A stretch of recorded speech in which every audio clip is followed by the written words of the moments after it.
Mesdames et messieurs, bonjour. Très heureux de vous retrouver pour une nouvelle saison de l'émission à votre service, édition 2019-2020. C'est notre première émission que l'on enregistre effectivement au Café Les Moulins Lafayette, à l'hôtel Le Germain. Donc, si jamais ça vous tente au cours de la saison de venir assister à l'enregistrement d'une émission, vous êtes les bienvenus. Alors aujourd'hui, nous allons recevoir Mme Marilène Thibault, qui travaille à la MRC, qui vient nous parler de la 4e édition de Paysarts qui s'achève, mais qui reste encore de belles activités à venir. Nous allons également parler du Festival de folklore de l'Île aux Coudres, en compagnie de Caroline Dufour, une toute jeune, qui vient nous parler de musique traditionnelle. Très intéressant. Et enfin, c'est le retour, comme on dit en classe, retour aux affaires régulières, et on va parler effectivement de la programmation du Centre communautaire Pro-Santé, en compagnie de, bien sûr, Annie Bouchard, qui est la directrice générale, et enfin de Yannick Searles, qui lui est coordonnateur pour le Centre communautaire. Bonne émission!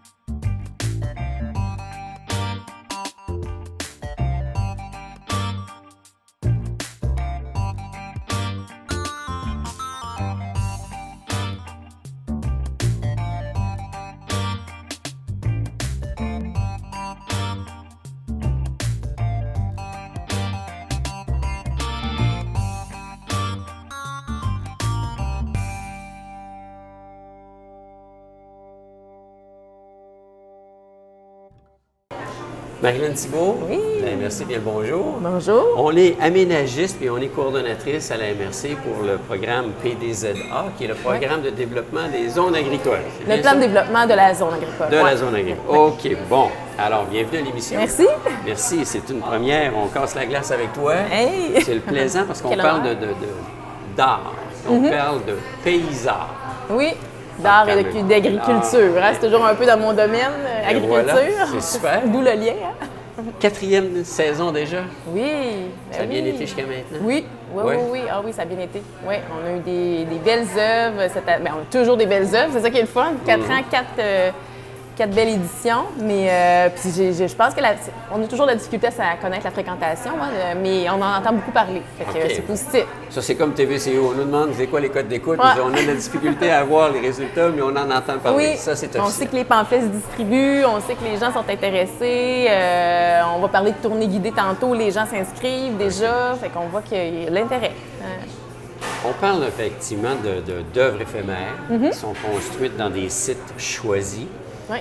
Qui sont en milieu agricole foncièrement. Oui. C'est la 4e saison. La grande différence entre la première et la 4e saison, on peut dire que ça se démarque comment? Bien, je dirais que ça se peaufine beaucoup. Hein? C'est sûr qu'avec le temps, au niveau de notre organisation, il y a des choses qu'on a changées, il y a des choses qu'on a raffinées, tout ça. On est quand même, je pense, la première année, ça s'était fait rapidement, mais on avait déjà bâti quand même nos outils, notre appel de projet, nos critères. Bon, les critères ont évolué un peu avec le temps. Je pense qu'on a vu des fois des situations et tout ça. Fait qu'on là-dessus, au niveau des producteurs qui veulent embarquer, au niveau des artistes qui proposent des choses, là-dessus, il y a des choses qui ont changé, qui ont évolué de notre côté aussi pour satisfaire tout le monde. On veut s'assurer d'avoir des œuvres toujours qui sont toujours originales, mais qui sont aussi grand public. C'est ça qui est important, qui sont ludiques, c'est vraiment un circuit qui est accessible pour tout le monde. Là. Parce qu'effectivement, pour l'artiste, le défi, c'est de dire c'est à l'extérieur, au grand air. Oui. Donc, il faut que ça se démarque aussi. C'est pas un petit cadre 10 par 10. Là, non, c'est ça. Non, s'il y a de la peinture, c'est souvent plus monumental. Puis sinon, bien, c'est souvent de l'art. C'est de l'art visuel, c'est de l'art... ça peut être un peu du land art, parce que c'est de l'art éphémère. Ça s'inspire, c'est sûr que ça s'inspire des sites, des lieux. C'est pas nécessairement fait avec des objets trouvés sur place, mais on prend beaucoup le recyclage, la réutilisation des matériaux. Ça, c'est venu aussi, ça a pris sa place dans le temps, là, cet élément-là, ce critère-là, parce qu'on a vraiment des critères de sélection. Quand les artistes déposent des projets en fonction des sites, des producteurs qui sont inscrits à chaque année. Les critères sont relatifs ou en lien directement avec le site choisi. Bien, parmi nos critères de sélection, oui, ça donne des points. Il n'y a pas de thème en soi. Là. Non, on n'a jamais de thème parce qu'on a toujours, c'est des producteurs qui s'inscrivent à chaque année. On fait un appel de projet, comme cette année, l'appel va se faire bientôt pour l'année prochaine. On va demander aux producteurs qui est intéressé à recevoir une œuvre. On va en choisir 5 en fonction de l'intérêt des producteurs. Tout ça, on essaie toujours d'avoir des producteurs nouveaux. On laisse la chance à tout le monde. À date, ça a toujours été ça. En 4 années, ça a toujours été des producteurs agricoles nouveaux. Il y en a qui auraient de l'intérêt à revenir. Puis là, peut-être qu'on va commencer à revoir des anciens sites, mais ça va être des nouveaux projets, des nouvelles œuvres qui vont être proposées, fait que c'est pas grave. Parce que derrière ça, l'idée d'aller voir une œuvre dans un endroit spécifique, c'est d'inciter les gens à se promener dans la région. Oui, c'est de découvrir les paysages agricoles, c'est de comprendre la diversité qu'il y avait au niveau de l'agriculture, au niveau des productions, des producteurs. Fait que c'est pour ça que dans notre circuit, on essaye aussi d'avoir des producteurs variés. Idéalement, d'avoir du conventionnel, plus conventionnel qu'on appelle, que ce soit du laitier, du bovin de boucherie, des trucs comme ça. Puis, ben, des fois, plus de créneaux et tout ça, parce que c'est sûr que ces producteurs-là, ceux qui ont du créneau, disons, qui font plus dans le créneau, ben, ils ont souvent une boutique aussi, ils sont souvent transformateurs, ils vendent, puis eux pour eux, paysards, c'est intéressant. C'est très intéressant parce que ça leur amène une clientèle et une visibilité. Pour les autres aussi, mais tu sais, comme ils ne vendent pas nécessairement leurs produits à la ferme, ils le font plus parce que pour la cause, on va dire, pour embarquer, pour essayer. Se faire connaître aussi. Oui, ça permet de se faire connaître. Ils sont fiers de leur terre, hein? Oui, ils sont fiers de leur... oui, puis nous, c'est ça qu'on veut. On veut que c'est ça. On voulait que on voulait amener les gens à sortir un peu de la route 362 puis de la 138, puis d'aller vraiment dans les rangs, d'aller découvrir des coins de pays, puis de réaliser que si ces paysages-là sont là, ces paysages-là agricoles, c'est parce qu'il y a des producteurs qui sont là, qui cultivent des champs, qui ont du bétail dans les champs. C'est tout ça, là, c'est leur bâtiment agricole, c'est tout ça qui forme le paysage là, qu'on apprécie. Fait que c'était un peu ça le but. Puis finalement, on avait décidé de le faire par le biais des arts, parce que c'est quelque chose aussi qui nous caractérise dans la région. Mais l'art éphémère, ou en tout cas, tu sais, l'idée d'avoir des œuvres toujours originales à chaque année qui diffèrent, puis qui sont comme sur place, qui peuvent être visitées, qui peuvent être, des fois, on peut rentrer, on peut passer fait le tour, souvent. Ouais, c'est ça, c'est ça, tu sais, en 3 dimensions. Des fois, c'est une installation. Ça ressemble à de la sculpture un peu aussi. Oui, c'est ça. C'est un mix, dépendamment de l'artiste. Puis on voit vraiment la couleur de l'artiste. Quand les artistes déposent un projet, ben si eux sont plus portés vers la peinture, la sculpture, ben, on le voit, là, c'est sûr que leur proposition va aller vers ça. Puis le comité choisit en fonction du lien avec le site, de la qualité de l'œuvre proposée, il y a toutes sortes de critères. L'idée de base, là, oui. Là, on en est à la 4e année, oui. Mais au tout début, là, comment est venue au monde cette idée-là déjà? Bien, c'était lié au plan de développement de la zone agricole. C'est cette espèce de plan-là, quand ça a été fait. C'est une initiative de la MRC, c'est une oui, initiative. la MRC avait fait ça, mais en lien avec... On a été précurseur là-dedans? On est-tu précurseur pour dans le PDZ là-dessus? Ou pour le paysard? Ah, paysard, oui, ça n'existe pas ailleurs. Là. Il y a toutes sortes de circuits. Moi, j'avais regardé quand même des choses qui existaient, des circuits ou des trucs qui pouvaient ressembler à notre idée qu'on avait, qui était en développement au départ, là, au Québec. Puis j'avais vu comme un circuit dans le Kamouraska qui est différent, qui est d'œuvre éphémère, mais c'est comme une œuvre à chaque année avec un artiste en résidence, par exemple. Okay. Ça, je trouvais ça intéressant. J'avais eu des exemples en Europe, en Belgique, d'un circuit aussi où il y a une espèce de fête autour de ça. Là, on était moins dans le monde agricole, mais... Fait que c'est ça. Puis on était dans le fond, c'était suite au plan de développement de la zone agricole, on avait identifié des actions, des volontés, des choses qu'on voulait peut-être faire sans avoir des trucs nécessairement précis, des projets précis, puis en comité. Il y avait entre autres, il y avait un maire de la région qui était autour de la table, il y avait une productrice agricole qui était impliquée.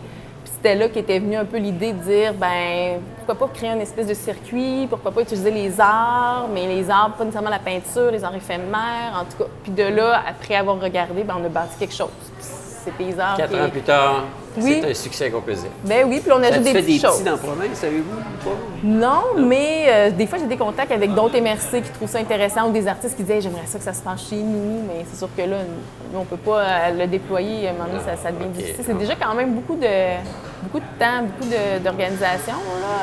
Oui, on regarde ça, ça a l'air correct, mais il faut s'impliquer. Oui, bien, c'est parce qu'on fait tout. Hein, je veux dire, c'est autant dans l'organisation, toutes les petites étapes, l'organisation des circuits guidés qui s'en viennent, dans la promotion, on touche à tout. Là. Quand on fait ça, on est des touches à tout. On est des touches à tout. Parle-moi de ça.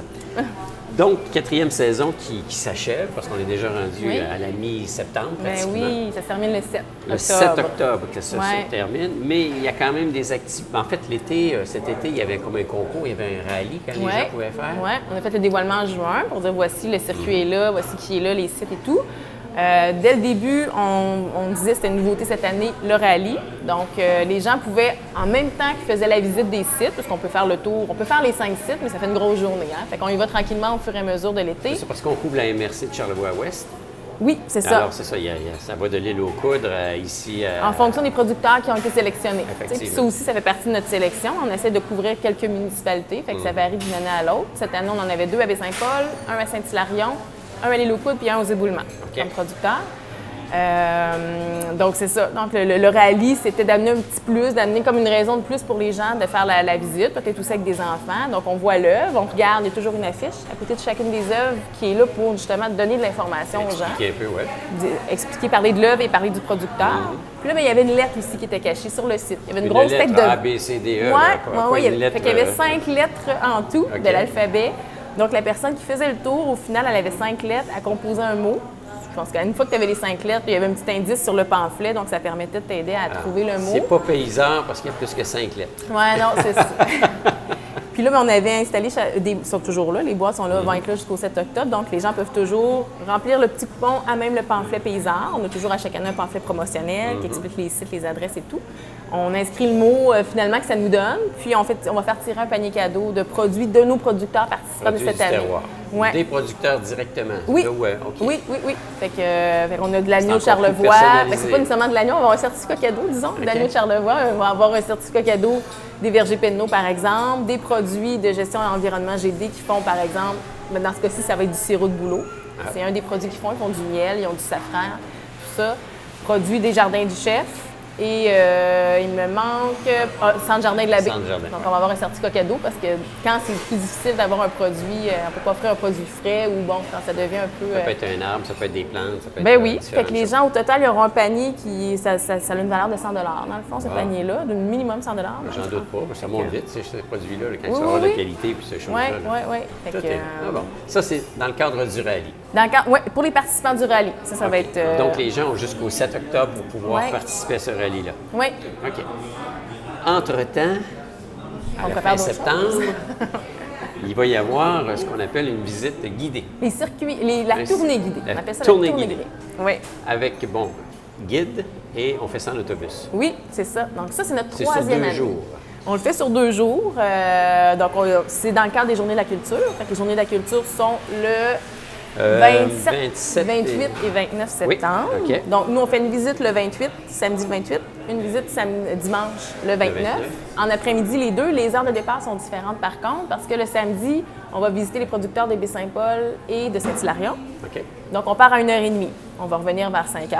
Le temps, parce qu'à chaque fois, on fait la visite. On a la guide touristique qui est dans l'autobus, qui accompagne les gens. Donc, elle a de l'information qu'elle donne le long du parcours. Mais quand on arrive sur le site, certains artistes vont être présents.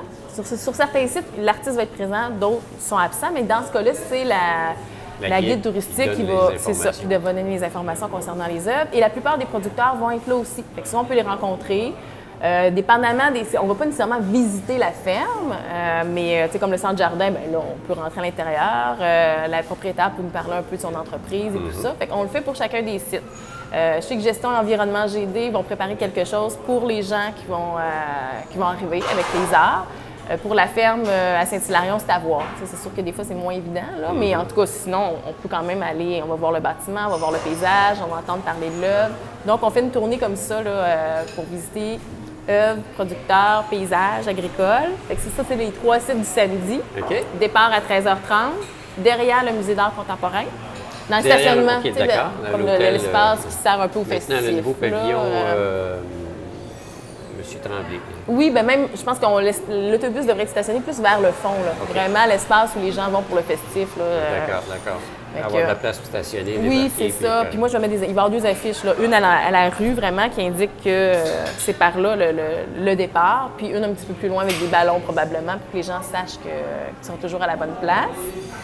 Vous allez être visible. Oui, c'est ça. Et le dimanche, le départ va se faire à 11h50. Ce que là, le dimanche, on va à Lille. Étant donné qu'on a une œuvre à Lille, on s'est dit, il faut trouver le moyen de se rendre à Génial. Lille. On s'en va à Lille, on va avoir une petite croisière aller-retour Ben gratuite, oui. on s'en Ben va voir oui. des œuvres. On va voir l'œuvre. L'artiste est censé être sur place à l'île aux Coudres pour nous parler de son œuvre. Étant donné que c'est l'œuvre au Verger Penneau, on va aller à l'Économusée. Ils vont nous attendre pour faire une visite de l'Économusée. l'Économusée, parfait. Oui, une dégustation des produits. Les gens qui veulent acheter auront un peu de temps pour ça. S'il fait beau, on pourra aller un peu visiter le verger. Aller juste marcher dans le verger. S'il y en a qui veulent cueillir des pommes à leur temps des frais, ils pommes, pourront... effectivement, Oui, on est hein, en on plein a la dedans. cueillette, Fait qu'il y aura ça. Au pire, s'il fait pas beau, ben, tu sais, la guide pourra décider de faire un petit tour d'autobus, le temps de reprendre le bateau. Au retour, on arrête au Jardin des Chefs, aux Éboulements. Aux Éboulements. C'est intéressant aussi parce que le Jardin des Chefs, c'était pas un jardin qui était vraiment ouvert au public Non, récemment. leur clientèle sont surtout les restaurateurs. Ouais. Alors, Ouais. puis des produits fins en soi. Là, parce Oui, que mini-légumes, c'est ça. des fleurs comestibles. Mais là, depuis 2 ou 3 ans, 2 ans, je pense, en tout cas, c'est assez récent, Valérie Leblond produit les piments Goria. Ils sont comme un genre de piment d'Espelette. Je pense que c'est la même variété, mais elle peut pas. C'est un nom protégé. OK, piment d'Espelette. d'accord. Donc, c'est un piment d'Espelette, disons, mais qui pousse dans les terres charlevoisiennes. Donc, c'est un piment Goria. Et elle fait toutes sortes de choses avec ça aussi. Là. Elle mou, elle fait des produits dérivés, là, disons. On avec, peut même extensionner nos connaissances quand on fait des recettes, quoi. Oui, ben oui. Quand on oui. cuisine. Ben oui, À partir de ben là, oui. si les grands chefs utilisent ça, Ben pourquoi oui, pas c'est nous? ça, c'est ça. Fait qu'on aura le temps de voir l'œuvre, d'avoir une petite visite, explication en tout cas des jardins. C'est quand même, c'est pas un site très grand, là, j'allais dire. Donc, on peut facilement juste profiter. Tu sais, c'est sur le rang des éboulements ensemble. C'est toute beauté. Fait que c'est un super beau secteur. beauté, oui. Puis les gens, si encore là, il y aura un petit temps, si les gens ont des trucs à acheter, des questions à poser, on prend le temps. On reste comme 45 minutes à peu près sur le site, les Jardins des Chefs, et on revient à Baie-Saint-Paul. Donc, à 5 heures, le retour est prévu là, pour chacun des Puis jours. là, ce qui dit l'île aux Coudres dit bateau, il s'est synchronisé. Là, je veux dire, on débarque les gens au quai de Oui. Saint-Joseph-la-Rive. Tout le monde embarque sur le bateau. C'est ça, on n'avait pas le choix. Comme piéton. Oui. Puis on est attendu avec un autre C'est autobus ça. de l'autre côté. Oui, on y Pas va prendre avec de cette chance forme. pour manquer le bateau, C'est ça. on va dire. C'est ça. Oui, parce que sinon, là, ça vient tout. On comprend que le temps est assez compté, là, si on veut avoir le temps de. Effectivement. Fait que Mais oui, là- c'est le fonctionnement. Qui dit autobus aussi dit place limitée. Oui, oui. Alors, il faut en soi réserver, c'est officiel. Oui, on fonctionne avec un autobus 24 places, tu sais, 24 passagers. Là, j'enlève une place pour la guide touristique, donc je considère que j'ai 23 places dans l'autobus. Pour que ce soit agréable, tu sais, aussi pour que les gens entendent ce que la guide a à dire et tout ça. Déjà, on a commencé tranquillement d'en parler, donc j'ai à peu près la moitié des places déjà réservées. Oh! Alors, les gens doivent aller sur le site de Paysard. Alors, c'est une page qui a même le site de la MRC, mais c'est www.pi-art au singulier.com. Donc, en tapant ça, on arrive directement là, sur la page de Paysard. Et comme on descend un petit peu la page, puis un formulaire là, qui se remplit à l'écran, on demande juste vos noms, vos coordonnées. C'est important quand même parce que s'il y a quelque chose, un changement, ou je ne sais pas trop, j'aimerais savoir le communiquer avec téléphone eux, ouais. et le courriel de la personne et le nombre de personnes. Si, disons, la personne s'inscrit pour 2 personnes, un couple, elle peut m'indiquer qu'ils seront 2. Puis à ce moment-là, moi, après, je prends les noms, je rentre ça dans mon tableau. Puis quand j'arrive à 23, bien, je vais indiquer sur la page à ce moment-là que c'est complet. Et, Premier arrivé, premier servi. oui, à la limite, si quelqu'un veut vraiment tenter sa chance, il pourrait venir là, à 15-20 minutes avant l'heure du départ pour voir s'il n'y a pas quelqu'un qui s'absente, puis prendre une place. Mais c'est sûr que si je marque complet, je ne pourrais pas promettre d'avoir la place, mais quelqu'un pourrait venir se présenter. Là, OK. ouais. 5 artistes, c'est des artistes de la région, ces artistes-là? Bien, disons, grande région de Québec, Ouais. on a des artistes, on en a 2 qui sont vraiment dans la région ici, là, qui habitent ici. Il y en a une, bien, les 3 autres sont plus dans la région de Québec, je vous dirais. Là. Une qui se promène vient, entre qui les part, 2, ouais. c'est ça. OK. Les 2 autres étaient une qui est finissante, en fait. Bien, 2 finissants, mais un qui est quand même considéré comme un artiste professionnel parce que c'était comme un retour un peu. Donc, on a 3 artistes professionnels, 2 artistes émergents cette année. C'est quand même une belle coop. C'est ça. Là-dessus, il y en a quand même 2 qui sont vraiment de la région ici, De la établis région. ici. 3 plus dans le coin de Québec. Et, Bon, alors finalement, ça leur découvrir. permet de venir découvrir Charlevoix Ben oui, aussi. ils Pourquoi viennent, pas, ils vont pourquoi se pas. déplacer pour être là pour les tournées guidées. C'est bien. Donc, 4 ans, on a une certaine maturité. Ouais. On pense 5e année. Là. Ben oui, je fais l'appel auprès des producteurs cet automne. Là. Bientôt, je vais relancer pour déjà prévoir, sélectionner avant Noël. Il faut qu'on sache les producteurs Qui vont être choisis. qui veulent participer. En placement. Exactement. Puis cet hiver, probablement plus tôt qu'à l'habitude, on va faire l'appel. C'est à définir là, dans les prochaines semaines, là, la formule de comment on veut fonctionner, mais on s'ajuste.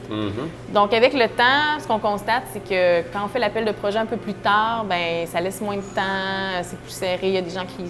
Ça laisse moins de temps à l'artiste pour développer quelque chose. Tout est là. Ça demande une réflexion quand même. Oui, pour produire son œuvre aussi après. Parce que souvent, les gens ont la réponse, puis il leur restait, je sais pas, peut-être un 8 semaines. Mais tu sais, c'est ça. Souvent, les gens font ça à temps partiel. Là. Ils font ça à travers d'autres choses. Là. Donc, c'est pas tout le monde qui a envie de son art. Non, mais non. Alors déjà, si tu travailles et que tu fais la création, bien là, ça te prend du temps par temps perdu. Oui, oui, ou tu as dit ça. Souvent, ils ont soit d'autres contrats ou c'est ouvert aux artistes amateurs. Nous, dans le fond, on cible artistes amateurs, émergents ou professionnels. On a comme 3 catégories. Puis c'est sûr que les amateurs, là, c'est vraiment des gens qui font ça par passion, à temps perdu. Donc, il faut prévoir un peu de Donc, peu de temps. 7 octobre, ça se termine. Pour la 4e édition. Pour la 4e édition. Ça ne veut pas dire que les œuvres vont disparaître des sites immédiatement, mais si on veut, participer encore au rallye, 2, prendre la chance de faire le tour, de s'assurer de voir les œuvres des artistes, il faut le faire avant le 7. Oui. Après ça, on ne peut pas promettre que l'œuvre va être encore sur place. Bon, tout est là, parce qu'à un moment donné, c'est éphémère, on le dit. Oui, puis nous, on a c'est pas avec le temps, là, elles sont démolies. Là. Non, pas le temps qui fait son elles doivent œuvre. être enlevées par les artistes avant, il y a une date, là, fin octobre, là, parce que c'est une entente avec le producteur aussi qu'on a. Là, donc, avant l'hiver, il faut que le site soit libéré. C'est comme ça. Super beau projet. Je trouve ça le fun. Puis votre logo, moi, j'en viens pas. Il est beau, il est le fun, il est vivant, il est agréable, il est coloré.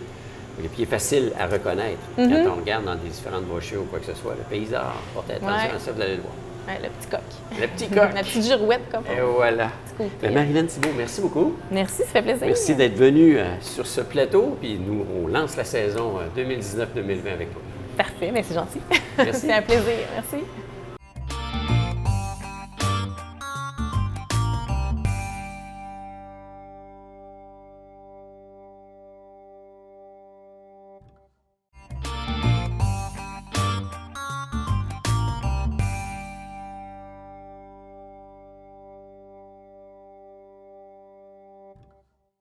Caroline Dufour du Festival folklorique de l'Île aux Coudres. Bienvenue sur ce plateau.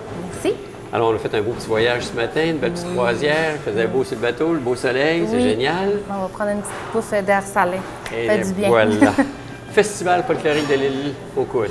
5e édition déjà. Oui. Ça passe vite, là. Ça passe vite, ça passe vite. On s'en rend pas compte là, d'année en année. Là, le temps file et puis la 5e édition est là. On est super heureux d'être là encore.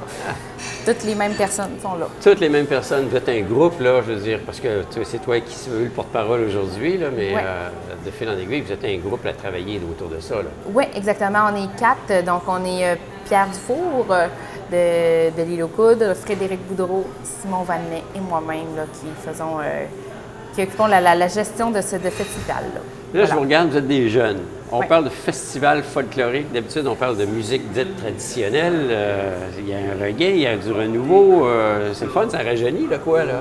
Oui, exactement. Dans le fond, le folklore, comme je disais, là, dans le fond, il y a 5 ans, je me suis mis les pieds là-dedans pour voir qu'est-ce que ça en était. Puis, finalement, il y a vraiment un grand intérêt envers les jeunes, envers c'est tellement une grande, comme un éventail de personnes qui peuvent être là parce que autant les jeunes, autant les vieux vont aimer ça. Je ne veux pas dire les vieux, les personnes les plus âgées, mais vont aimer ça parce que on a de divers vagues de personnes qui vont, excusez-moi, de folklore qui vont être là. Donc, on a le punk trad qui vont être là, le pop trad. On a le traditionnel qui vont être là à notre festival. Donc, on a beaucoup de festivaliers de tous âges. Donc, ça va avoir plusieurs couleurs, là, ce festival-là. Exactement, il va y avoir plusieurs couleurs. Musicalement, là, je veux dire, comme tu dis, quand on parle de punk puis de trad, il me semble que c'est 2 extrêmes, mais ça peut très bien aller ensemble. Ça va super bien ensemble. C'est sûr que ce ne sera pas à 3 h l'après-midi. On fait... OK, c'est pour les couches-tard. Non, c'est pour les couches-tard, exactement. Donc, ça va être plus à minuit le soir là, à notre after de festival qu'on appelle là, à la Fascine. Mais sinon, tout au cours de la période là, du festival, on a du festival traditionnel là, qui vont être là pour combler le besoin. Là, on parle de 3 jours de festivités. Oui. Les vendredis 20, 21 et 22 septembre. Exact. Alors, vendredi, c'est le soir, fin de journée. Oui, c'est à partir de 5 heures. heures. Journée, à partir de 5 heures, OK? Oui. Samedi, toute la journée? Oui. Quand on dit toute la journée, quoi, 11 heures? C'est à partir de 11 h jusqu'à jusqu'à la fin. Jusqu'au dimanche. Jusqu'au dimanche. Et on se couche de 3 heures, puis on va clore le festival le dimanche comme tel. Oui, le dimanche vers 5 heures. Vers 5 heures en fin d'après-midi. Exactement. Alors, il y a plein d'activités. Là. On s'en va là, on va écouter de la musique. Oui. C'est des spectacles.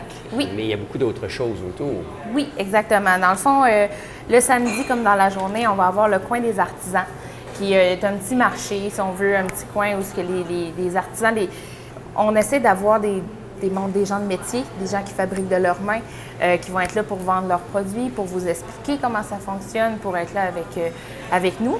Et puis, on a un show dans les vergers, on a des expositions, on a plein de belles choses qui se rallient au folklore là, québécois.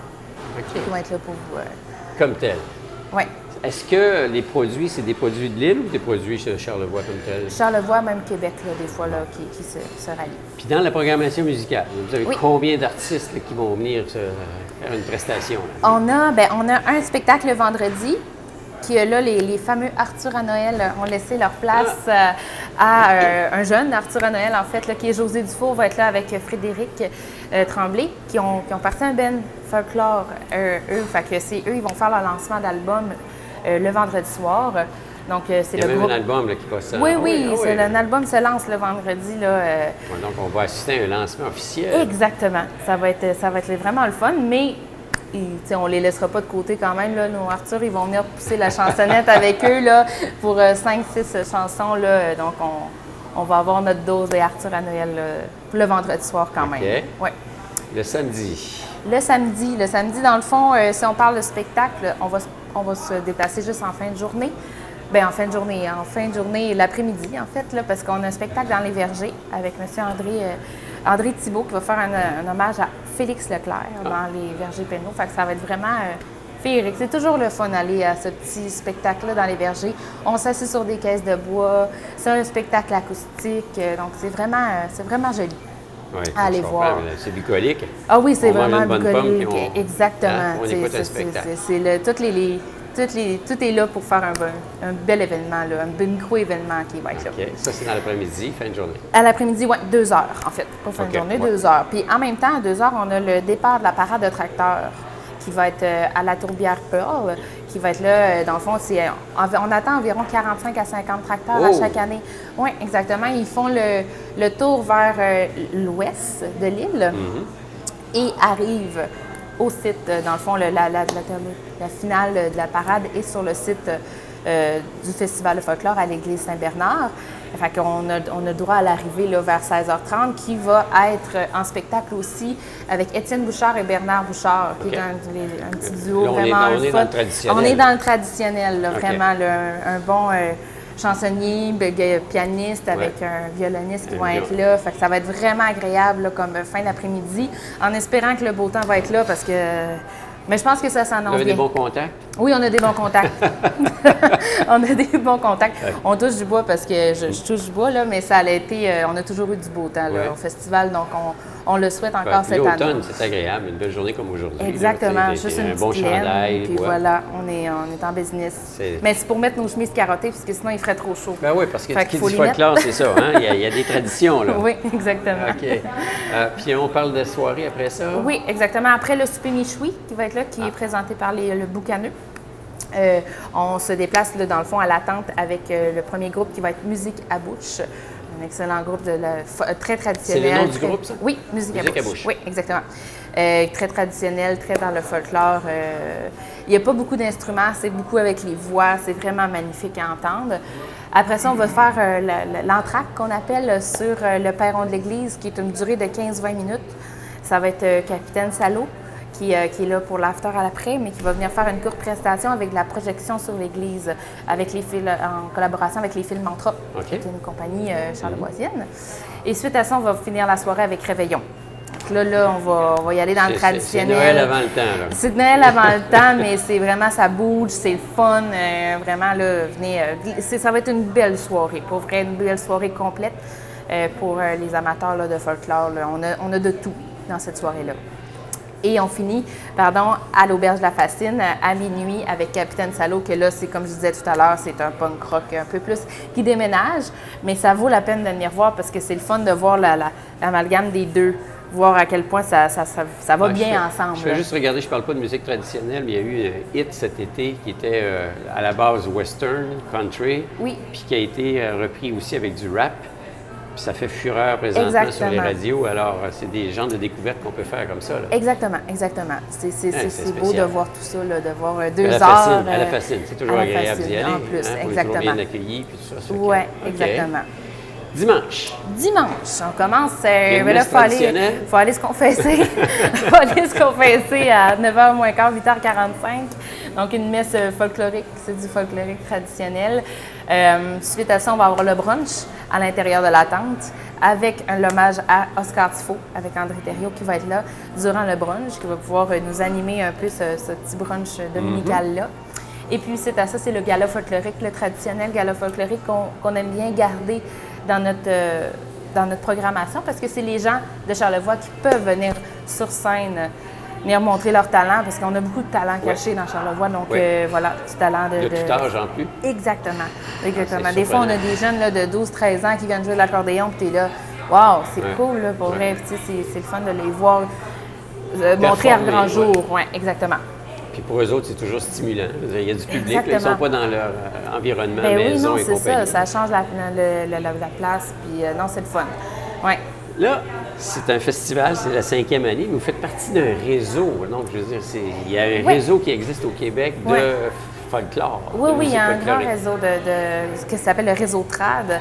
Donc, on est à peu près une vingtaine de festivals qui est là dans ce réseau-là, on s'entraide aussi ensemble, on s'auto-fait de la pub. Donc, ça commence à la fin avril jusqu'à la fin octobre environ.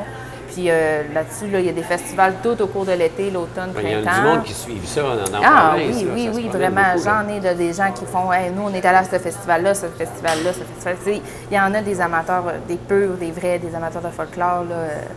Puis on est bien content de les revoir parce que, tu sais, on aime ça, on est là pour ça. Parce que là, je te regarde, tu es toute jeune, tu es toute pimpante, tu es excitée par effectivement votre festival.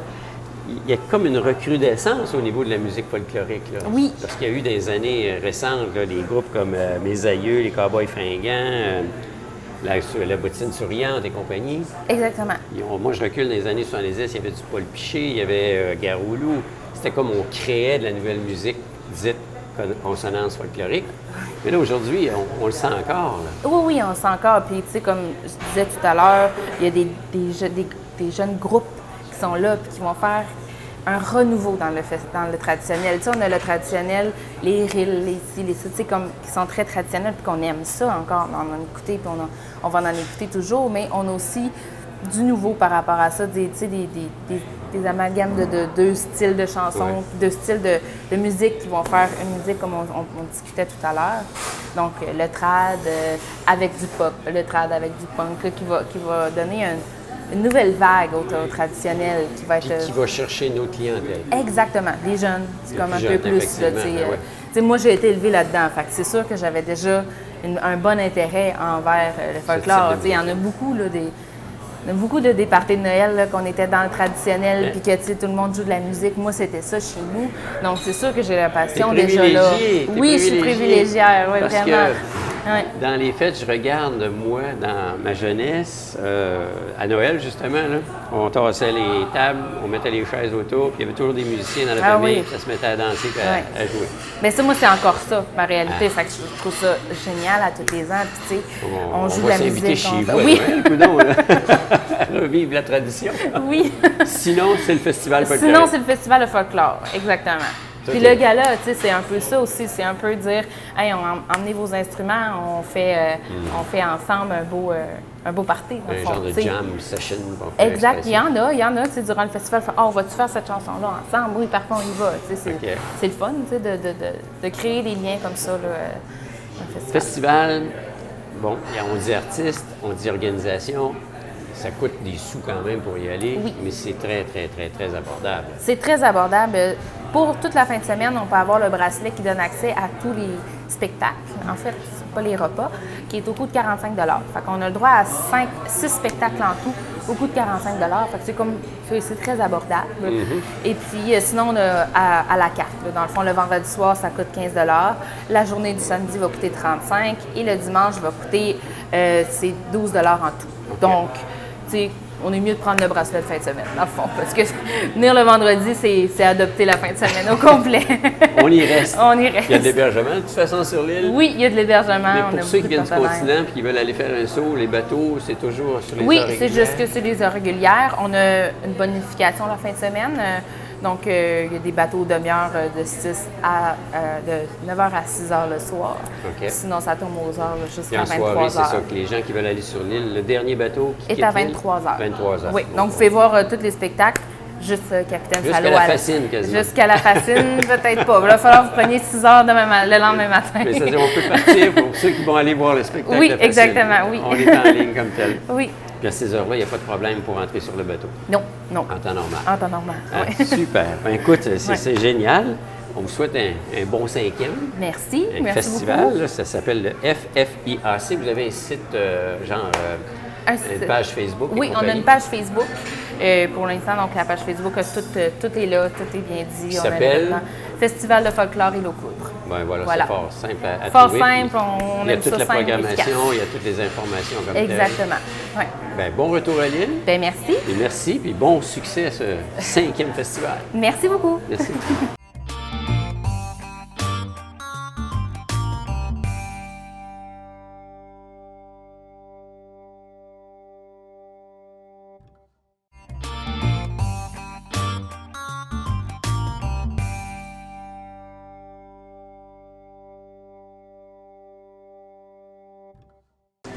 Annie Bouchard, directrice générale du Centre communautaire au Santé à Saint-Paul, bien bonjour.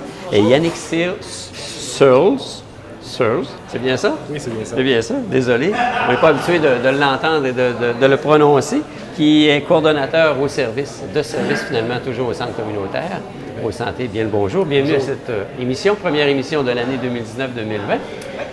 Centre communautaire Pro Santé. On le connaît, puis on le connaît mal peut-être. Et ça ne date pas d'aujourd'hui, le Centre communautaire Pro Santé ici, là. Non, effectivement, ça fait 45 ans que Madeleine Trottier-Otis a parti des premiers, regrouper des femmes au Centre communautaire pour former vraiment un organisme communautaire. Depuis 1979 qu'on est incorporé. Donc on parle de 45 ans qu'il y a eu vraiment les premiers services et 40 ans qu'on est incorporé. C'est toute une dame, cette dame-là, là. Oui, tout à fait. Hein? Je te dis que les gens, quand elle les ciblait, elle savait déjà quel allait être leur rôle au Centre communautaire. OK, parce que elle a été précurseur dans son approche en tant que femme, parce qu'elle a fait sa place, puis elle a créé énormément de choses, là, juste pour le mentionner. Moi, je suis tombé là, des nues, pour employer l'expression. Là. Oui. Elle en a créé des choses ici dans la région. Oui, tout à fait, parce que quand on parle du centre communautaire, la mission aujourd'hui, on a 2 volets. On a tout le volet pauvreté, le volet soutien à domicile. Mais quand on y pense, elle a créé, le Centre des femmes est venu au monde d'un projet du Centre communautaire pour santé, l'Agence pour vivre chez soi, l'ancrage de l'île aux coudes et également le groupe d'action des 50 ans et plus. Donc, au fil des années, elle a créé des projets, puis il y a des projets qui ont pris leur propre envol et leur propre identité. C'est ça, parce que ça existe encore aujourd'hui, là. Oui, à part le groupe d'action des 50 ans et plus qui, malheureusement, se sont... Ça porte pas un autre nom? non, ils ont vraiment... Ça vraiment, là, ils sont dissolus, qu'on dit, là, mais... OK. Alors, donc, ça fait 45 ans que ça existe. Oui. Il y a plein de services offerts, comme on le disait, c'est soit les services à domicile ou combattre la pauvreté en soi. Toi, Yannick, tu es coordonnateur des différents services offerts. Oui, à soutien à domicile pour personnes âgées. Et là, on parlait de rentrée scolaire tantôt. On part notre saison, notre automne. On reprend nos bonnes habitudes, Exactement. on reprend nos rendez-vous. Tout à fait. Le conditionnement physique va reprendre la semaine prochaine. C'est toujours l'INBLE qui donne les cours. Conditionnement physique intérieur, extérieur, stretching. On a des journées attitrées à tout ça. C'est ouvert aux personnes de 50 ans et plus. À prix quand même respectable. C'est pas cher, c'est 40 $ pour une session. Pour une session. La session dure de... C'est 12 séances. Bon. 12 séances avec une professionnelle, donc ça vaut la peine. Puis il y a comme Les gens, ils reviennent à toutes les années. On voit, là, il y a comme un noyau dur. Ils peuvent voir les bienfaits que ça apporte. Exactement. Qui dit conditionnement physique, tu es plus en mesure d'avoir du plaisir un peu dans la vie ou d'être plus autonome. Quoi. Tout à fait. Fait que l'été est terminé, les gens reprennent leur routine. Il y a ce service-là. Il y a au niveau du club du jeudi, personnes âgées, je vous dirais, 65, 92 ans. C'est tous les jeudis avec une animatrice intervenante là, qui fait bouger. Il y a une partie artistique là, qui vont pouvoir faire des choses. Ils dînent ensemble. Il y a un transport aussi qui peut être organisé pour aller chercher les personnes directement à la maison. Donc ça, c'est le jeudi. J'ai aussi les repas communautaires. C'est 5 repas. 5 repas les mardis avec un petit conférencier. Je fais de la pub aussi avant, là, ça va sortir. Là. Le premier, c'est le 24 septembre.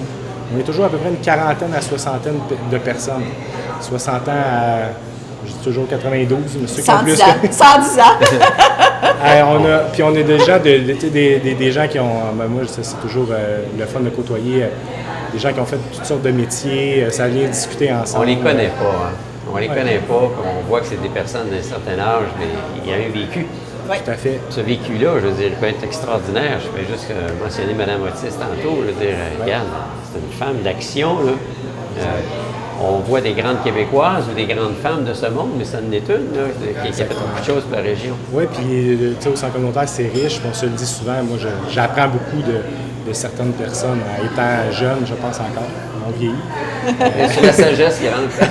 Mais tu sais, de côtoyer ces personnes-là qui ont un vécu et qui ont des perspectives de la vie des fois très différentes avec leur expérience, c'est nourrissant pour chacun de nous. Donc, c'est un autre service. Il y a la partie transport accompagnement. Je voulais aussi beaucoup en parler parce que le centre communautaire a beaucoup de bénévoles. Hein. Dans une année, je pense que c'était quoi, 150? 191 l'année dernière. 191 bénévoles qui passent dans l'année. Il y a des gens qui vont me donner 2 heures dans l'année, d'autres vont m'en donner, à tous les semaines, vont donner 7 heures. Et là, j'ai un manque au niveau du service au transport accompagnement. Okay.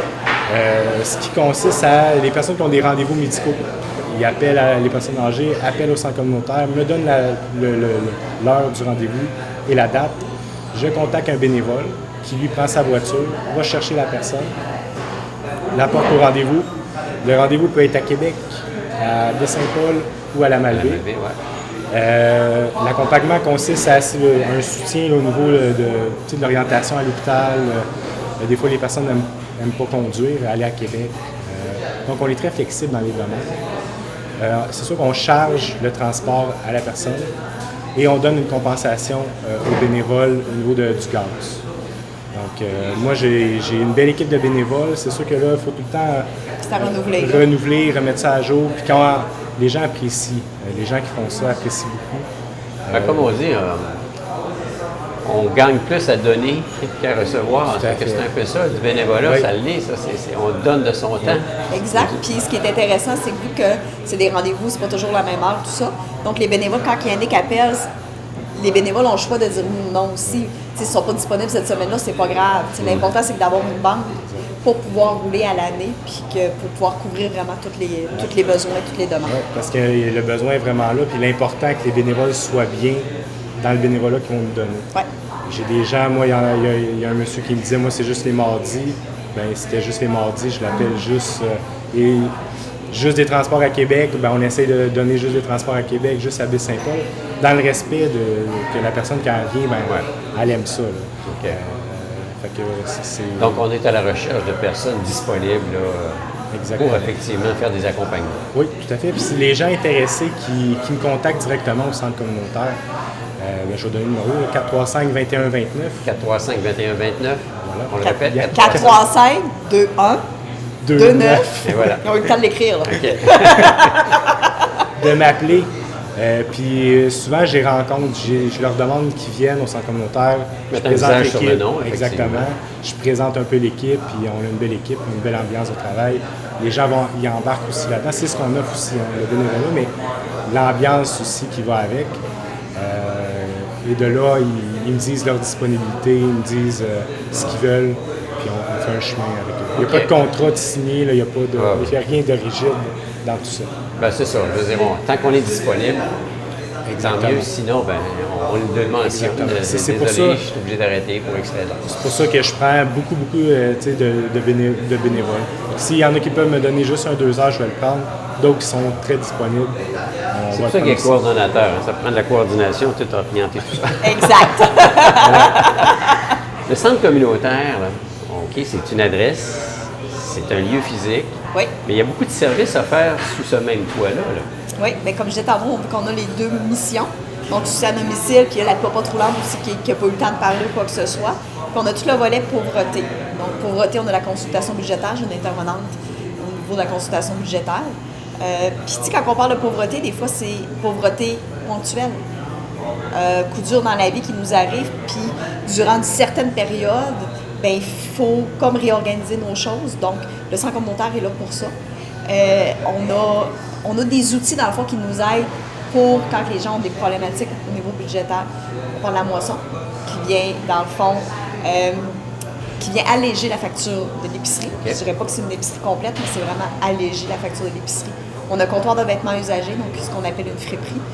On a aussi divers fonds qui nous aident à aider les gens, dans le fond. Donc, c'est vraiment, c'est le Fonds Jeunesse des Jardins, le Fonds d'entraide des Jardins, on a le Fonds soins palliatifs, on a le Fonds d'aide matérielle avec et la Fondation de l'Hôpital et des Jardins. Fait que, tu sais, on voit vraiment qu'on a plein d'outils en main et plus des ententes qu'on peut faire avec différentes entreprises, dont Hydro-Québec, entre autres, donc quand les gens ont des... Fait que, tu sais, c'est vraiment complet. Puis en plus, comme tu disais tantôt, c'est un lieu physique. Donc en plus, le bâtiment nous appartient. Ce qui fait qu'on a des locations de salles, on a d'autres organismes communautaires qui sont à l'intérieur du centre. Et on est salle de bain publique. Vous êtes très central, très central. C'est magnifique comme emplacement. Là. Tu sais, c'est facile d'accès, vite rentrée, vite sortie. Merci, bonjour. Et adapté pour peu importe la condition physique. Okay, ouais. Alors ça, c'est l'ensemble. Est-ce qu'on peut dire que la population connaît bien vos services ou les utilise bien ou... C'est difficile à dire. Moi, je dirais que les gens connaissent ce centre communautaire. Tout le monde entend parler de Pro-Santé. Souvent, on nous appelle Pro-Santé tout simplement parce qu'à l'époque, c'est comme ça qu'ils s'appelaient. Est-ce qu'ils les connaissent bien suffisamment? Je pense qu'on ne les connaît jamais assez bien, assez suffisamment. Parce que quand on n'en a pas besoin, souvent, on n'entend pas tous les services qui sont disponibles. L'important, c'est d'en parler ou que les gens qui entendent le message en parlent à d'autres personnes qui, eux, pourraient bénéficier des services. Effectivement. Ben, pour faire du pouce, moi étant quelqu'un de l'extérieur, quand je suis arrivé ici dans les Saint-Paul, l'importance du centre communautaire, il y a des gens qui gravitent alentour de ça. C'est dur à expliquer, mais il y a une énergie que nous, on a le goût de poursuivre là-dedans, de faire connaître, parce qu'on voit, c'est très terrain, hein, de l'aide alimentaire, on le voit l'aide directe, la personne arrive avec de la difficulté financièrement, elle va sortir du centre communautaire avec une épicerie, puis c'est très concret comme aide. Donc, moi, je le vois très ancré dans la population, puis il s'agit de continuer de faire vivre ces services-là qui ont l'esprit communautaire très enraciné. Ouais. Voilà. Ah, ce que je vais employer l'expression anglaise, un must. C'est quelque chose qui est nécessaire, surtout avec, comme on dit, les surprises et les aléas de la vie aujourd'hui. Ça peut m'arriver à moi, ça peut arriver à n'importe qui. Un coup dur, c'est un coup dur, on ne l'a pas vu venir, puis bang, voici ce qui se passe. Parce que souvent, on voyait l'image de la pauvreté comme des gens qui retirent de l'aide sociale. Aujourd'hui, on a des gens, tu sais, le trou noir du chômage, il existe vraiment. Ouais. Où on voit la clientèle. Il arrive une maladie, pas d'assurance collective. Le chômage maladie que 15 semaines après. Puis il arrive des séparations, il arrive, tu sais, le temps de... Ça peut arriver tellement n'importe qui, une maladie soudaine au niveau de la santé mentale. Tu sais, des fois, des choses sont difficiles à gérer. Ça peut arriver à n'importe qui, n'importe quand. On a toujours tendance à croire que ça va arriver aux autres. Et la journée que ça nous arrive, OK, je fais quoi? Oui. Bon. Exactement. Exact. Et la facilité, ce qui vient du centre communautaire, c'est la facilité de venir nous rencontrer. Parce que des fois, on va rentrer dans des grosses machines, là, puis là, les gens ils ont un peu peur aussi, ils ne sont pas fiers de leur situation. Le centre communautaire, il s'agit d'un appel, puis c'est directement dirigé à un C'est intervenant. toujours confidentiel. Hein? Oui. Toujours confidentiel. C'est ça. Très important. Puis le fait que ce soit multi-service, parce qu'on a d'autres organismes, que nous, on n'est pas juste en pauvreté, bien, quand tu rentres au centre communautaire, tu ne viens pas nécessairement chercher une banque. Tu ne viens pas chercher nécessairement un sac d'épicerie. Ouais. Tu peux venir pour tellement d'autres raisons ou juste aller à la salle de bain. Fait que c'est vraiment confidentiel et anonyme. Très important. Oui. Très, très, très important parce qu'on a tous notre fierté, notre orgueil, tout ce que l'on veut. Puis c'est souvent ce qui peut empêcher les gens de lever la main et de dire j'ai besoin d'aide. Énormément. Hein? Ouais. On sous-estime ça. Oui. Alors, en tant que coordonnateur, tu as tous ces services-là. L'information, vous la transmettez par la page Facebook. Je sais que- On a une page Facebook, on a un site web qui est en devenir. développement. Il y a des bases, mais Ça s'en vient, c'est sûr. le tronc est là. On va mettre les branches. Tout à fait. Mais j'invite les gens à nous appeler, en fait, directement. Par téléphone, on prend la demande et c'est très facile de nous rejoindre. Et là, on fait un suivi au niveau de la demande, la flexibilité dans tout ça. Donc, s'il y a quelque chose de ne pas gêner, nous appeler. Puis, on a toujours de l'information directement au comptoir du centre communautaire, que la personne peut partir avec une programmation ou le détail de tous nos services. Parce que là, c'est ça, avec la programmation, il y a un début puis une fin. Je veux dire, est-ce qu'on peut embarquer dans une programmation X dans le milieu de la saison? Oui, ben on est flexible, hein, dans le sens qu'on prend la demande, il y a une flexibilité, je ne suis pas très rigide. Là, la personne veut se mettre en forme, si c'est dans le milieu, ben, on s'arrangerait. Je viens de découvrir le centre communautaire. Je viens de découvrir que vous offrez tel service, mais ça m'intéresse. Je suis rendu à mi-octobre, genre. Oui. Ben, c'est de m'appeler, puis on verra comment on... Je dirais que c'est assez facile, là. Il est humble un peu. C'est très facile de s'intégrer à peu près à tous nos services. C'est le club jeudi, peuvent s'intégrer n'importe quand, les repas communautaires. Tu peux venir juste à un dans l'année ou venir à tout. C'est au-delà de juste du conditionnement physique. Donc oui, c'est facile. C'est facile de s'intégrer. Comme pour la popote roulante, là. Je veux dire, Oui. ça, c'est des repas qui sont faits, Exactement. cuisinés. Cuisiner, on livre, c'est pour personnes âgées, mais on est quand même flexible aussi là, au niveau des demandes. On a déjà eu une femme enceinte, une personne qui s'est blessée. On va livrer les mardis et jeudis, Donc 2 jours semaine. 2 jours semaine, des repas chauds confectionnés au IGA et distribués par des livreurs bénévoles qui vont porter ça chez les personnes. On est tout le temps dans le soutien à domicile, hein, afin que les gens restent à la maison le plus longtemps possible. Donc, on a les mardis et jeudis. Ça aussi, c'est de m'appeler. Moi, j'ai un menu préétabli de 1 mois. OK. Donc, on sait ce qu'on va avoir. Alors, par exemple, le mardi, c'est pas des repas pour la semaine, c'est des repas pour la journée. C'est un repas, c'est livré chaud. Donc, il y a une soupe, il y a un repas principal et un dessert. C'est pour Baie-Saint-Paul et Saint-Urbain. Exact. Et Petite-Rivière, Saint-François ont leur propre popote aussi. Donc, Oui. il y a quand même 3 municipalités qui sont couvertes. OK. Ah, c'est super, ça. Je veux dire, en général, les gens qui font la cuisine là-dedans, des bons cuisiniers. C'est bon, ça goûte quelque chose. Hein. Oui, tout à fait. Exact. Oui. C'est pas, On a des bons commentaires. des bons commentaires. Oui, Parle-moi ça. là-dessus. Good. Ça, c'est le centre communautaire. Donc, la saison part.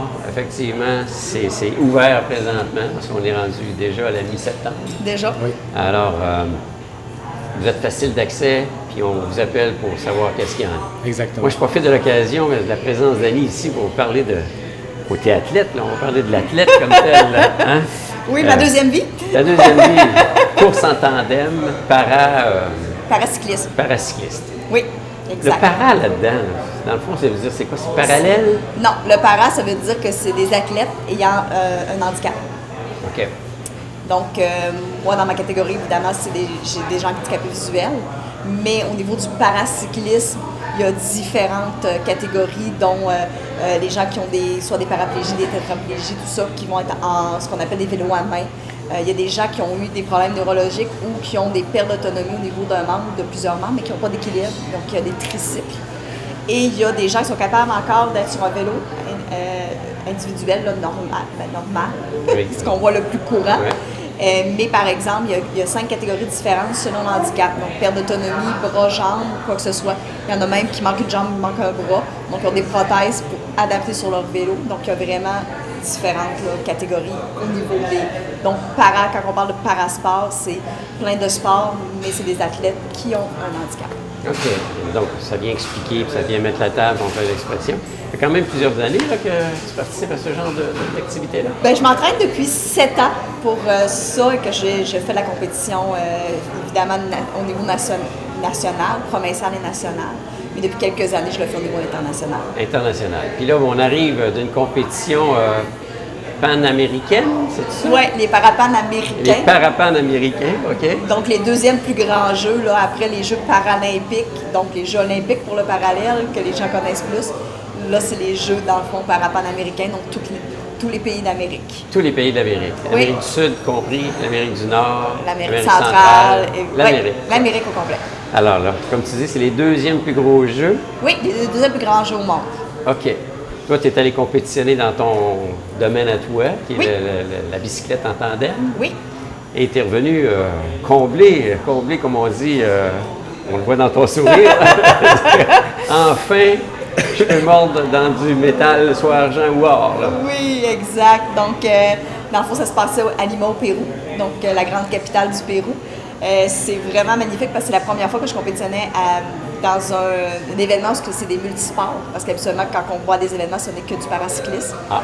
Donc, c'est vraiment intéressant de voir tous ces athlètes les de disciplines étaient là, toutes mais- les disciplines, Il y en a de tous plusieurs, ces hein? pays-là.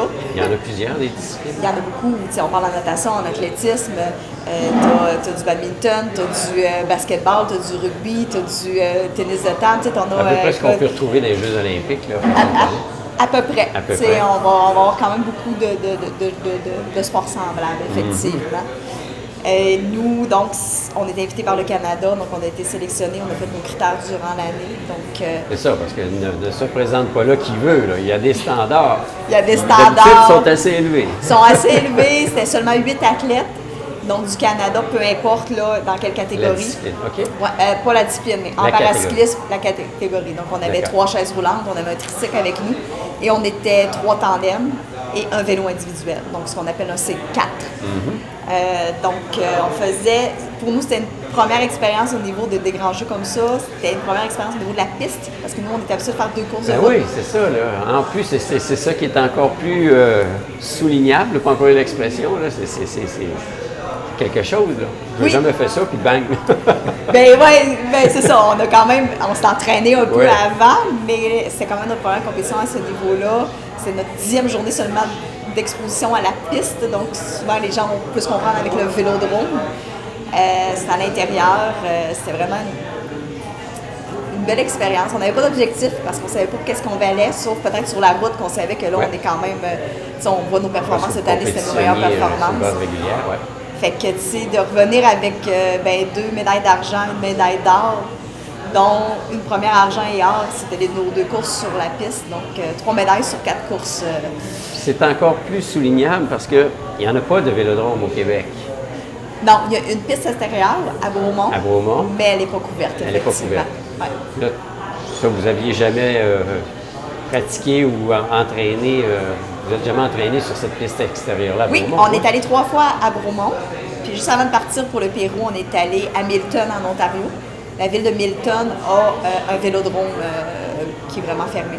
Donc, on est allé avant les Jeux là-bas. Puis rendu là-bas, évidemment, au Pérou, on a eu des journées d'exposition à la piste avant comme entraînement. C'était le fun parce qu'on était jumelés avec les États-Unis parce que c'est toujours 2 pays, puis selon le nombre d'athlètes.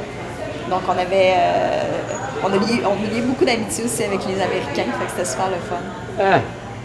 Chapeau, bravo, félicitations. Merci. C'est de la persévérance. Beaucoup Hein? de discipline. Beaucoup de discipline. Oui. Mais ça, tu ne l'as pas fait seul parce que ta Ma pilote. ta pilote, parce Oui. que c'est elle qui est en avant, Oui, qui s'appelle Evelyne Gagnon. Evelyne Gagnon. Ouais. Puis elle est quand même récente avec toi, ça fait 2 ans. que vous êtes 3 ans qu'on ensemble, est 3 ans. ensemble. Oui, Parce effectivement. que, puis là, ben, est-ce qu'on peut dire que la chimie s'est plus installée avec elle qu'avec la pilote précédente? Non, c'est des circonstances qui ont fait que j'ai dû changer de pilote, qui est ma première pilote, Rachel Tremblay, qui venait de la région, qui c'est au niveau de l'entraînement et du travail. Donc, c'est le corps, à un Question moment de donné, qui était plus capable. disponibilité, ouais. C'est une question aussi que le corps, il était plus capable de jumeler tout ça ensemble, parce que c'est quand même c'est une grosse charge de vie, là, tu sais, tout ça, là, tu sais, travail à temps plein, entraînement à temps plein. Plus, Oh, on pour essaie atteindre d'avoir les une hauts vie standards. personnelle au travail. Pour avoir des hauts standards, ça ne s'improvise pas. Non, exactement. Fait que c'est aussi j'ai dû changer. Donc, Evelyne était disponible et avait déjà piloté quelqu'un d'autre. Donc, notre gabarit faisait en sorte, parce qu'elle est à peu près de la même grandeur que moi, là, fait qu'on fitait là, vraiment sur le vélo ensemble. Puis c'est sûr que le travail ensemble, plus on a d'années d'expérience, puis plus à un moment donné, ça paraît aussi. Là. Félicitations. Merci beaucoup. Franchement, on en est très fiers. Charlevoix, hey, c'est pas n'importe quoi. C'est réellement quelque chose qui arrive rarement dans une vie. Oui, c'est une expérience unique. C'est une expérience d'une vie qui est dure à expliquer parce que là-bas, on est dans un village avec juste des athlètes tout le temps. Donc, on se côtoie là, à tout moment de la journée. Beaucoup de sécurité. Les journalistes sont là après nos courses. Les gens de la population veulent prendre des photos avec nous comme si on était des vedettes. C'est vraiment une expérience. J'ai pas de mots sauf de dire que c'est fou raide comme expérience pour décrire tout ça, là, mais c'est une expérience d'une vie. Et les gens là-bas, c'est des athlètes avec des handicaps qui sont passionnés, qui ont tous une passion, qui sont heureux dans la vie. Il n'y a personne qui s'est laissé abattre, il n'y a personne qui se lamente. Non, c'est de la résilience. Là. C'est beaucoup de résilience, c'est beaucoup de positif. C'est des êtres humains magnifiques qui ont tous une histoire. Fait que c'est plus que juste des athlètes. C'est vraiment c'est des êtres humains extraordinaires. Oui, je suis bouche bée. J'ai rien à dire après ça. Hein? J'abonde. Ben, félicitations encore. Merci. Est-ce que là, une fois qu'on a atteint ça, on met la pédale douce, là? Là, c'est le repos. Et moi, d'année en année, après que Rachel, moi, a dû abandonner le sport avec moi, je réfléchis à ce que je me réembarque ou non, parce que c'est beaucoup de temps. Toutes mes vacances sont que pour ça, même que je m'en manque des vacances. Fait qu'est-ce que je me réembarque pour une année? Je prends toujours le temps de tout décanter, de laisser passer toute l'adrénaline et la poussière, puis après, je vais prendre une décision, est-ce que je me réembarque ou pas. À suivre. Oui. Faisons nous en parler. Félicitations. Merci. Alors, centre communautaire, si on veut avoir d'autres informations, il y a quand même le numéro de téléphone. Oui, 435-2129. Yannick, ça peut être Annie, il y a Claire et Mélissa qui vont être là pour répondre à vos demandes. Puis c'est de ne pas se gêner. Hein. Des fois, on ne sait pas si c'est en lien avec ce qu'on a besoin. Juste de nous appeler, si on n'a pas la solution, on va vous diriger vers d'autres choses. Mais si on l'a, ça va nous faire plaisir de vous aider. Donc, 418-435-2129. Les gens aient le temps d'écrire. Merci beaucoup à vous deux. Merci.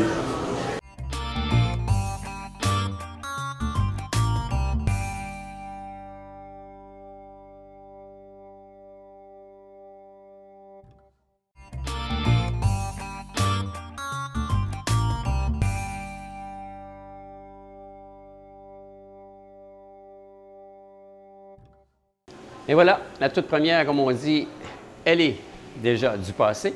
J'espère que cette émission vous a plu. Merci à nos invités. Et je vous donne rendez-vous, comme on dit, même heure, même poste, sur les ondes de TVCO pour une autre émission à votre service qui, comme vous le savez, dont l'enregistrement a lieu au Café Les Moulins Lafayette de l'hôtel Le Germain, à tous les jeudis de 11h30 à 13h. Vous êtes les bienvenus. Alors, d'ici là, portez-vous bien. À très bientôt. Au revoir.